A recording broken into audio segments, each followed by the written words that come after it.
Ayan, magandang araw po sa ating lahat mga idol at mga kababayan. Ngayon po ay January 26 na at next week ay February na po mga kababayan. So ilang buwan na lamang po at sasapit na yung naka-schedule na batay nga po doon sa Republic Act 12232 na yung schedule po ng barangay at sangguniang kabataan eleksyon ay naka-schedule sa November 2, 2026 na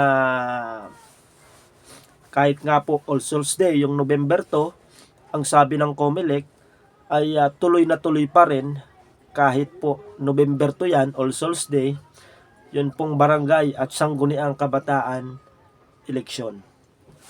Pwera na lang mga bayan kung gumawa ng bagong batas yung atin pong mga legislators o mga mambabatas para i-reset na naman yung BSKE. Doon lamang magkakaroon ng pagbabago kapag binago ng atin pong mga mambabatas. Pero sa ngayon ay wala naman tayong nababalitaan na pagbabago sa schedule na November 2, 2026. Kaya sa kasalukuyan po mga bayan ay tuloy na tuloy po itong barangay at sangguniang kabataan eleksyon ngayon pong darating na November 2, 2026. Ayan po, napakalinaw po mga bayan. So ngayon po ay panoorin po natin itong pahayag ng COMELEC na ang sabi nga po ng COMELEC ay hindi po kayang pagsabayin, hindi kayang pagsabayin ng COMELEC yung BARM elections at saka yung barangay at sangguniang kabataan elections. So ito po, panoorin po ninyo yung balita mga bayan. Ito po. Samantala mga kabrigada, ang COMELEC naniniwalang hindi talaga kayang pagsabayin ang barangay SK at BARM elections. Brigada Sheila Matibag, ibrigada mo! Brigada! Live report! Ipinaliwanag ng Commission on Elections o COMELEC na magkaiba ang ginagamit na system para sa Barangay and Sangguniang Kabataan Elections o BSKE at Bangsamoro Parliamentary Elections o BPE. Sa isang panayam, sinabi ni COMELEC Chairman George Garcia na dahil doon ay mahirap na pagsabayin ang naturang mga halalan. Bagaman batid umano na ang pagdarao sa parehong eleksyon sa iisang araw ay ekonomikal, nagiging impractical ito dahil sa pagkakaiba ng sistema. Magkaiba rin daw ang mga voter bases. Ang mga botante anya para sa BPE ay yung mga registered as of May 2025, habang ang BSKE voters naman ay ang mga registered sa November 2 elections. Kapag pinaghiwalay umano ang araw ng pagsasagawa ng mga halalan, mas makakafocus ang mga stakeholders sa proseso. Mapapagid na dalawang eleksyon ang mangyayari ngayong taon, ang BPE sa March 30 at ang BSKE naman sa November 2. So ayan mga idol at mga babayan, napanood po natin yung balita. So napakaliwanag po yung naging pahayag ng Commission on Elections or COMELEC na kahit nga po pagbali-balik ta rin mga idol at mga bayan ay hindi po talaga pwedeng pagsabayin yun pong BARM elections at yung barangay at sangguniang kabataan elections. Ito po yung sabi ng COMELEC Sinabi ng COMELEC na hindi posibleng pagsabayin ang halalan para sa barangay at sangguniang kabataan elections or BSKE at ang Bangsamoro Parliamentary Elections BPE sapagkat binigyan din ni COMELEC Chairman George Garcia mga idol at mga bayan na magkaibang sistema ang gagamitin sa dalawang eleksyon. So totoo naman po talaga mga idol at mga bayan.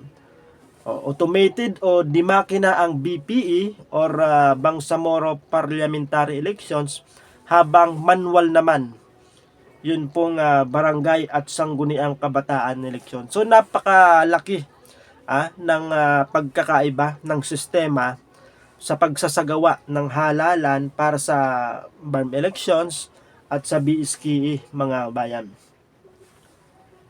Ito pa yung ibang detalye. Magkaibang petsa. Ito yung mga dahilan kung bakit magkaiba sila ng sistema. Magkaibang petsa dahil sa magkaibang sistema nais ng COMELEC na magkaroon ng sapat na focus sa bawat proseso sa halip na pagsabayin ang mga ito, mga kabayan. At pagdating naman po sa voter base, ipinaliwanag ni Garcia na magkaiba ang listahan. Magkaibang listahan ng mga botante.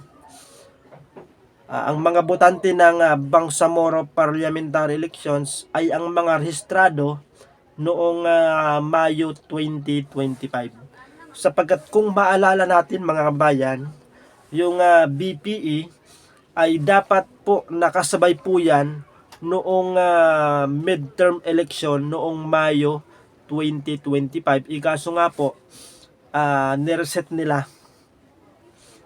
po nila sa October yata yung, kung di tayo nagkakamali, ng 2025. Kaso nga po, hindi rin natuloy yung October, mga bayan. Kaya ngayon ay may mga bali-balita na sa March 30 yata, kung di tayo nagkakamali, isasagawa yun pong